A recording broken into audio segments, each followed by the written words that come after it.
Hello বন্ধুরা, সকাল সকাল স্নান করে আমি চলে এসেছি ছাদে কাপড় মেলতে, আর সাথে গাছগুলোও দেখে নিলাম। আর তারপরেই দেখো জানলাটা খুলে দিলাম, কারণ পুরো ঘর অন্ধকার হয়ে আছে।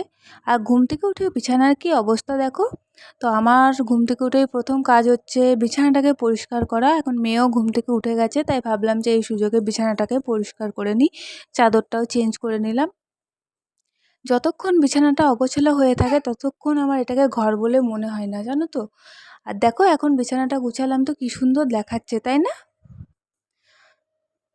আর তারপরেই আমি আমার মেয়েকে খাবারটা খাইয়ে নিলাম। ওকে ঘুম থেকে উঠে একবার দুধ খাওয়াই, তো সেটাই খাইয়ে নিলাম। খেতে চায় না।